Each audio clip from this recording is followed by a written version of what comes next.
Бизнесу нельзя научиться. Это не так. Стать лучшим в своей сфере можно, если перенимать опыт у других, кто уже достиг успеха. Поэтому я, Игорь Рыбаков, собрал лучшие российские и зарубежные образовательные практики и лучших предпринимателей. Вместе мы сделали программу MBA «Вызовы будущего» от Global University в партнерстве с ведущим мировым вузом МФТИ. Изучайте новое. Стать частью сильного и амбициозного сообщества можно по ссылке в описании. Ситуация вокруг Wildberries. Этот бизнес забирает какие-то черти, честно говоря, подзавис. Информация о блокировке YouTube станет для вас фатальной. Благостное будущее наступило. 18% теперь ставка Центрального банка. Это вот с одной стороны. С другой стороны, ставка Центрального банка в Турции 50%. Чем они там занимаются? Молчать уже просто вообще нельзя. Значит, понял, что в жизни главное, в этом-то вся и соль. Всем привет, это я, Игорь Рыбаков, и я возобновляю формат новостей на канале номер 1 про бизнес и деньги. Столько всего случилось, что молчать уже просто прямо вот вообще нельзя, поэтому поехали.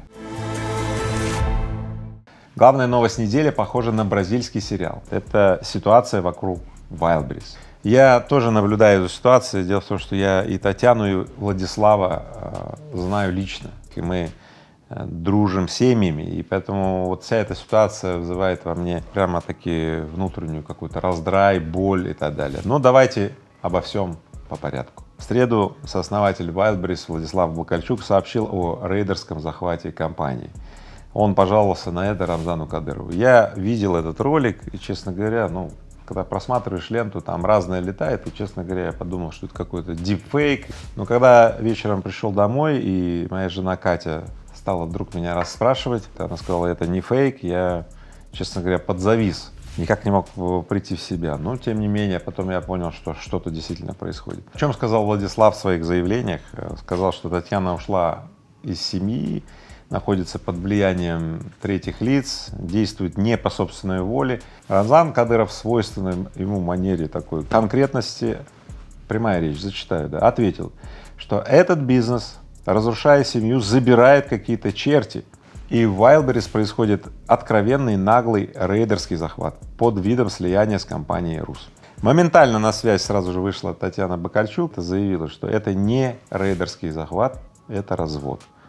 Она сказала, что супруг лично присутствовал на презентации топ-менеджмента новой структуры объединенной компании Wildberries и РУС, и все было нормально. Итак, официальная справка. Татьяне Бакальчук принадлежит 99% компании Wildberries, Владиславу 1%. Оборот компании в 2022 году составил 1,6 триллиона рублей. Внушительная сумма, правда? В 2023 году 2,5 триллиона. А теперь что про РУС? Выручка РУС в 2023 году составила внушительные 28 миллиардов рублей. Чистая прибыль почти 5 миллиардов рублей. Вы представили себе размеры, да, компании РУС и размер компании Wildberries. Это крупнейший ритейлер Российской Федерации. Итак, объединение Wildberries и РУС, что это такое? Давайте подробности. 18 июня в пресс-службе Wildberries сообщили, что компания объединяется с РУС для создания цифровой торговой платформы.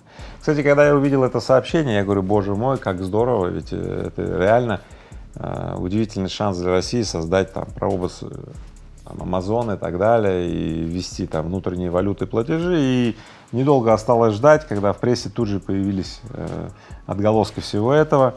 Да. Владимир Путин поручил Орешкину поддержать объединение Wildberries и РУС. Я думаю, нифига себе, на каком уровне решается этот вопрос. Да, и предполагалось тогда, что сделка позволит создать сильнейшего конкурента таким глобальным компаниям, как Amazon, Alphabet, Alibaba, SoftBank, и обеспечить расчеты в рублях в вход SWIFT. И увеличит ВВП страны на 1,5% в год. Кстати, вы удивитесь, но это действительно так. Дело в том, что сейчас российский рынок очень сильно страдает от взаиморасчетов с мировыми банками. Вторичные санкции сделали невозможным некоторые платежи. Единственная возможность для России — это создать некий платформы для продолжения этих расчетов. Так вот, одним из реально действенных способов создания квазиплатформы является так называемая товарная платформа, которая будет внутри себя делать множественные зачеты. Это бы, конечно, очень сильно бы помогло России сейчас преодолевать вот эти санкции и изоляционные там все вот эти последствия. Итак, 4 июля Wildberries и РУС учредили в Москве совместное предприятие ООО ВРБ. В общем-то, такая скорость операции говорит о том, что, ну, сделка вынашивалась, подготавливалась, и это реально такой, ну, большой такой госзаказ, потому что, ну, знаете, здесь сошлись какие-то интересы и государства, и бизнеса, ну и, видимо, личные интересы, так сказать, участников. Интересно вот что: РУС, являющийся крупнейшим оператором наружной рекламы, плюс мощности Wildberries как рекламного, как рекламного пространства, это реально создает, знаете, такой внутренний интернет. Вот создаваемый монстр — это реально угроза для некоторых компаний. Вы видите, какой масштаб замыслов, вы видите, какая скорость развития ситуации, и именно поэтому обострение на уровне вот этих заявлений Владислава и Татьяны, вот это участие Рамзана Кадырова приковывает еще больше внимания к происходящему. Вы знаете, сколько возникает версий и судачеств? Какие версии? Первое — это стратегическая сделка для России, очень важна. Это государственный интерес. Но реализация государственного интереса пошла в противоречие с некоторыми лицами. И инициация бракоразводного процесса — это есть способ, ну, во-первых, замедлить сделку, второе — перевести в суды вот эту вот разборку. Ну, как говорится, вроде стороны все договорились, но, видимо, что-то пошло не так, да, и вот это что-то не так теперь эскалируется, да, для того, чтобы, может быть, передоговориться и так далее. Второе. Версия, что Татьяна Бакарчук влюбилась. Ох, что я могу сказать? Мне не хочется верить в эту версию. Я семьянин, и я считаю, вот семья — это вообще святое и точка. Не буду даже комментировать. Вот. Есть еще версия такая, что вот, например, Яндекс очень боится эту сделку, потому что когда крупнейший оператор наружной рекламы плюс крупнейшая площадка для рекламы продавцов Wildberries объединяется, это уводит огромный трафик с Яндекса. Яндексу ничего не достается. Но реально, то есть, возникает так называемый интернет внутри интернета, то есть закрытый интернет, так называемый. Или там Сбербанк тоже переживает за то, что возникнет новый монстр, который там будет сильно влиять на рынок и так далее. Сразу скажу, я не верю во все эти версии, что Яндекс, там, Сбербанк и так далее что-то там вставляет палки в колеса и инициирует. Вот. Я бы очень хотел выразить свое настрой и намерение. Я бы очень хотел, чтобы семья сохранилась и мир воцарился, раз, и чтобы в России появился, конечно, такой трансграничный механизм все-таки по платежам, потому что России необходимо совершать какие-то акты государственной важности, чтобы преодолевать вот эти вот санкционные ограничения на взаиморасчеты с другими странами. И вот создание такого оператора, который через товарные цепочки будет делать взаиморасчеты, во всяком случае, со странами СНГ и так далее, было бы очень важно. И мой настрой следующий. Вне зависимости от того, как все случилось, семья — это святое. Я очень хочу, чтобы в семье Бакульчуков воцарился мир.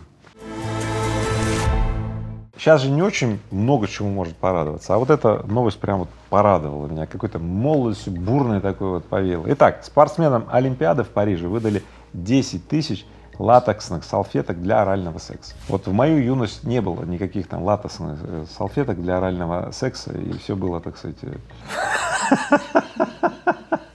Также устроители Олимпиады сообщили, что они выдали участникам 300 тысяч презервативов, или по 2 в день на каждого.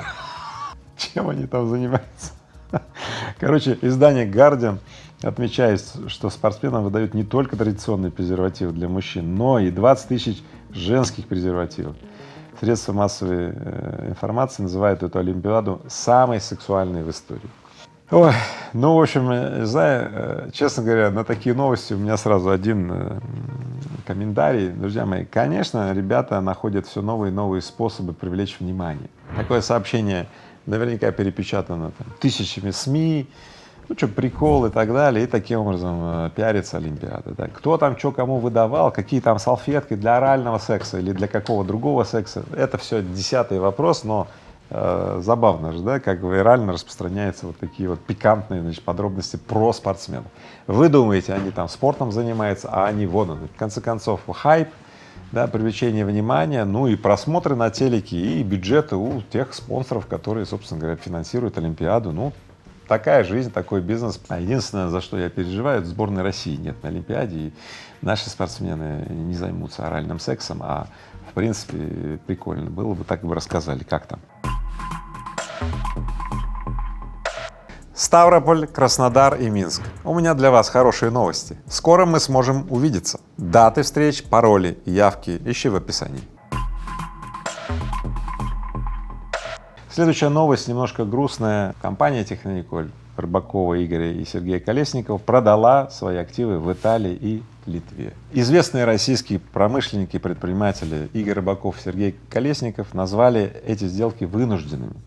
Да, и признали, что в нынешних условиях цену можно назвать справедливой, но отметили, что вот этот поход в Европу, более 20 лет, который длился, он в целом, ну, можно его назвать неудачным. Ряд подробностей таких, что в мае 2023 года санкции против Рыбакова и Колесникова и Технониколь ввела Польша, где у компании есть активы.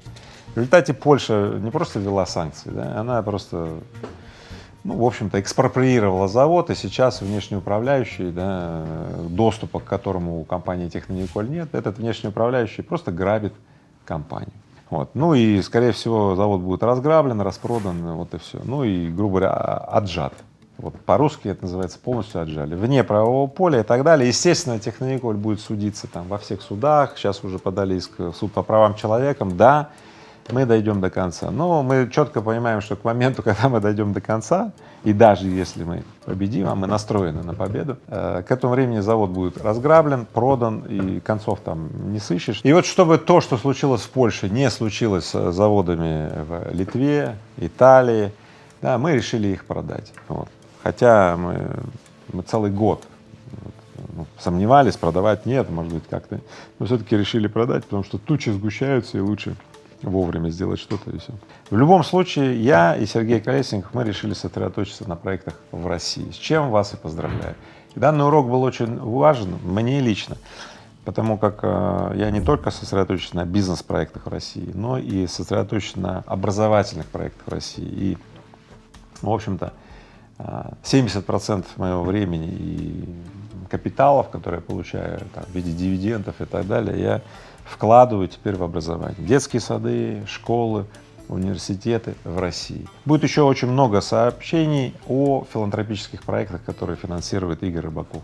Скоро вы увидите о филантропических проектах, которые финансирует Сергей Колесников.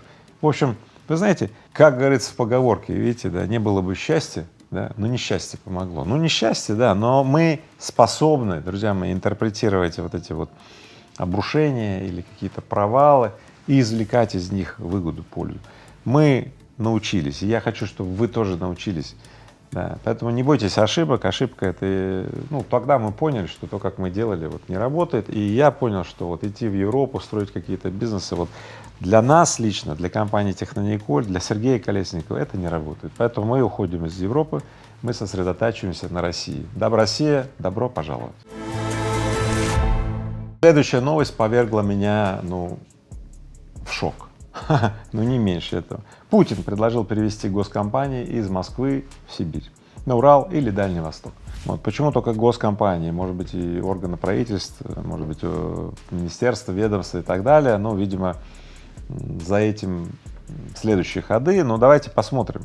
Значит, это очень интересная тенденция, потому что на фоне вот этой изоляции с Западом, вот столица и все органы управления, которые так сильно прижаты к Западу, ну, действительно, это, ну, неудобно. И более того, Россия слишком концентрирована в Москве. Практически все малые города, люди в малых городах, провинциях, ну, прям таки вот хотят уехать в Москву, ну, на крайняк, там, не знаю, в Петербург, ну, или там куда-нибудь на юга там. Так развивалась Россия, и, в принципе, в этом нет ничего хорошего, потому что вот такая вот урбанизация, ну, приводит, ну, к деградации, собственно, регионов, где основные ресурсы, где основные природные ресурсы, где пустыня воцаряется. Но если люди не будут жить, да, если не будет людей, то брошенные земли, брошенные захолустья образуются. Поэтому, конечно, госкорпорации, которые платят налоги по месту своей регистрации, если эти госкомпании или там большие корпорации зарегистрированы в Москве, то московский бюджет наполненный, в Москве много денег, да, и вроде тут вот экономика дышит, но вот посмотрите, как выглядят такие региональные города, ну, там иногда просто нет денег. Конечно, это каким-то образом надо менять, делать, ну, большую такую вот, ну, распространенность. В конце концов, уже давно известно, что там, где селится офис крупной компании, ну, город начинает расцветать. И это очень важно, мне кажется, подобные действия. В Америке в свое время, ну, было буквально расселение. Ну, многие крупные корпорации уехали из центров сосредоточения в новые города.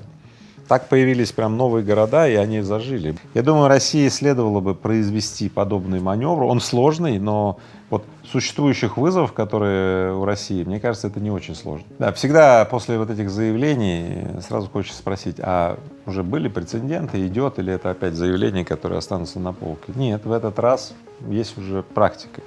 Вот. Русгидро переехала в Красноярск, да, 1500 сотрудников переехали в Красноярск, переезд обошелся в 16 миллиардов рублей. Если переезд состоится, это будет хороший пример.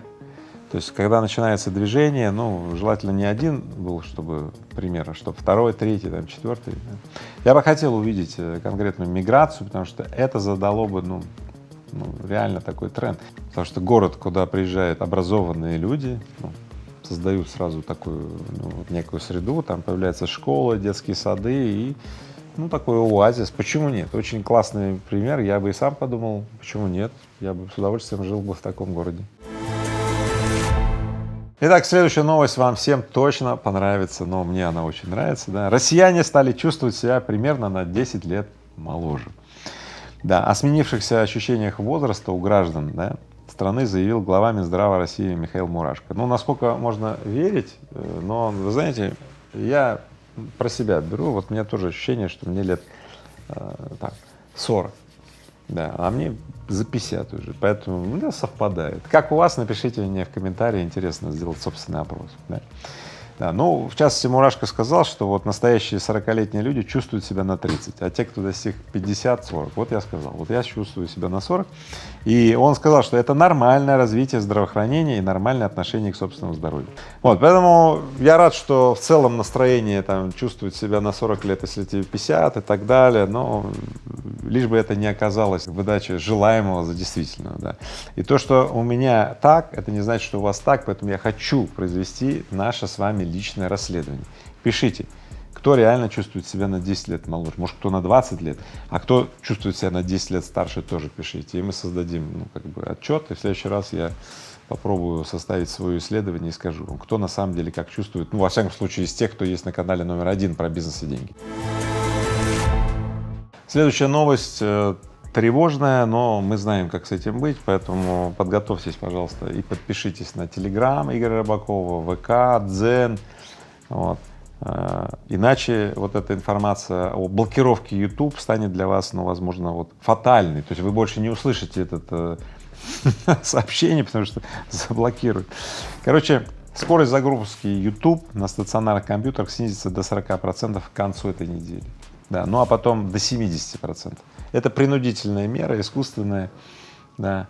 Мобильную версию пока трогать не будет, значит, но это такой сигнал, что на самом деле идет, ну, такие шаги от Ютуба против российских пользователей, как сообщает, значит, депутат Госдумы Александр Хинштейн. Решение о полной блокировке Ютуба, по его мнению, да, ну, примерно в октябре будет. Поэтому хочу обратиться к вам с вопросом, как вы меня смотрите, с мобильных устройств, со стационарных и так далее. Меня обнадеживало то, что когда я раньше проводил опрос, 80% людей, моих зрителей, смотрели с мобильных устройств, а это значит, их это не коснется. Тем не менее, напишите мне, как сейчас. Важное объявление, друзья мои. У меня появилась площадка, на которой я публикую эксклюзивный контент. Если раньше в Ютубе я делал так называемый эксклюзивный контент, который раздавался потом на все площадки, то теперь не так. Теперь есть площадка в ВК, где у меня эксклюзивный контент. Там ты сможешь найти, первое, готовые бизнес-инструкции, готовые бизнес-модели, ну и, конечно же, мои комментарии Игоря Рыбакова на самые важные события в нашей стране и в мире. Подписывайтесь по ссылке в описании, ставьте колокольчик, скачивайте приложение ВК-видео, чтобы было гораздо удобнее. Ну и, конечно, будьте в актуальности, будьте на связи со мной. Следующая новость, я ее выделю опять-таки особо. Московский физико-технический институт, мой альма-матер, и Рыбаков фонд построят школу-интернат для одаренных детей со всей России. Это особая новость для меня. Ну, она не новость, мы ее вынашивали вместе с сподвижниками, да. Более того, вместе со своими сподвижниками мы будем организовывать гранты для талантливых детей, чтобы дети учились бесплатно. Это в основном дети из тех семей, которые не могут заплатить за обучение. Что сделал Рыбаков фонд? Рыбаков фонд вместе с Физтехом сделал программу «Физтех 2050». Это программа на 25 лет, которая предусматривает строительство физтех-школы Игоря Рыбакова на Физтехе, лидерская программа, бакалаврская программа, магистратура, MBA, Executive MBA. Это раз. И второе — школа-интернат. Это школа с проживанием. Дети с 12 лет до 18 живут, да, и взрослеют в окружении физтехов, в окружении вот этой великой атмосферы, в которой сформировались 10 нобелевских лауреатов. Представьте, в Китае 8 нобелевских лауреатов во всем, на одном физтехе 10 нобелевских лауреатов.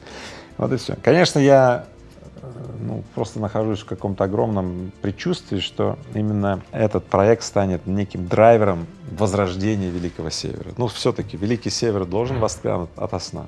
Поэтому Рыбаков фонд и МФТИ построят школу-пансион, школу-интернат для одаренных детей со всей России, и не только со всей России.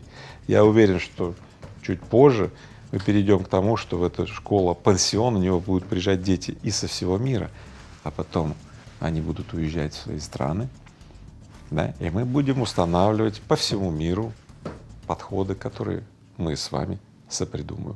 В общем, кто меня понял, тот услышал, а кто услышал, тому воздастся. Ну а если вы хотите, чтобы ваши одаренные дети учились в школе пансион, в школе-интернат для одаренных детей на Физтехе, напишите мне в комментарии, я буду знать, сколько семей с будущими выдающимися детьми здесь у меня на канале. Спасибо. А теперь то, что повергнет вас в шок, трепет, ужас, да, и закроет вообще какую бы то ни было возможность в том, чтобы благостное будущее наступило. Приготовьтесь. Вот. 18% теперь ставка Центрального банка. 18% это означает, что ставки по ипотеке взлетают до 23% и выше. Это означает, что коммерческие кредиты 23, 24, 25% и доступ к ним очень ограничен. Это означает, что многие люди не получат кредитных средств, а те, кто получат, наденут на себя ярмо и кандалы, удавку вот этих кредитных ресурсов. Вот. Это вот с одной стороны. С другой стороны, ставка Центрального банка в Турции 50%. Что такое 18% по сравнению с 50%? Ну теперь, если серьезно, смотрите, следует понимать, что Центральный банк таргетирует инфляцию. Если ставка не будет повышаться, мы получим гиперинфляцию, это еще хуже. Конечно, ничего хорошего, что дешевых денег в стране с одной стороны нет, с другой стороны, еще раз вам говорю, существует множество таргетированных, специализированных программ льготного финансирования. Слушайте, семейная ипотека продолжилась, IT-ипотека продолжается, ну низкий процент. Дальше промышленная ипотека, то есть можно под строительство производства брать льготные кредиты и так далее. То есть количество специализированных программ увеличивается. Вот. Поэтому в целом, я бы так сказал, вот эта вот ставка, она больше сигнал для потребительского рынка, чтобы не разгонялось вот это всеобщее вакханалия потреблятства. Друзья мои, если у вас деньги есть, положите их на депозит, подзаработайте. Реально мой комментарий по росту ставки на 18% такой сдержанный. Идет рутинный процесс, ничего нового он нам не приносит, кроме понимания следующего: мы находимся в турбулентной петле.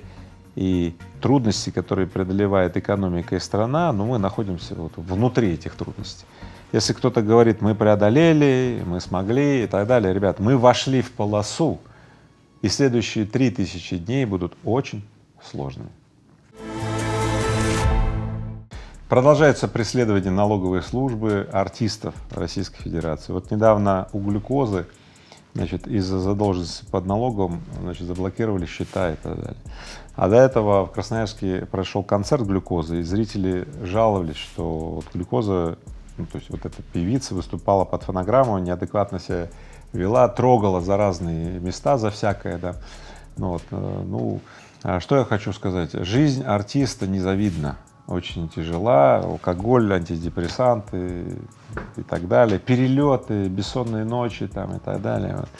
Поэтому да, такое может быть, поэтому вот, не удивляйтесь. А Анастасия Ивлева, которая тоже подверглась преследованию после голой вечеринки, вот, оплатила все долги перед налоговой, потому что вот предъявили-то немало, там что-то десятки миллионов рублей, и Ламборгини арестовали ее и так далее. Ну вот, понимаете, жалко было. Поэтому, ну, теперь все обошлось, понимаете, все, разблокировали счета. А почему? Ну, потому что Ивлева заплатила честно налоги. Ты тоже можешь заплатить налоги и спать спокойно, потому что ведомство налоговое, ну, реально очень четко работает и забаловать не дают.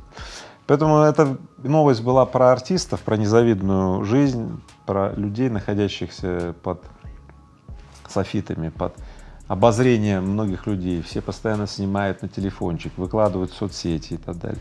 Поэтому давайте так, а как бы мы тогда развлекались, если бы у нас не было вот таких вот поводов и так далее. Поэтому не просто пусть как будет, да, а давайте радоваться тому, что у нас замечательная эстрада, что на этой эстраде одни и те же люди, не меняют 40-летиями. Поэтому пусть будут много новых каких-то артистов, но пусть уже наконец-таки наш медийный эстрадный рынок увидит новые имена. Новые имена нам очень нужны. Если вы со мной согласны, пишите мне в комментарии «да». Если не согласны, говорите «я не согласен», пишите ваши гневные речи, но мы вместе продолжим размножать хорошее, и плохому места тогда просто не останется. Ты понял, в чем соль? Когда смог свои крылья белые ты расправить, забыв про боль, значит понял, что в жизни главное, в этом-то вся и соль.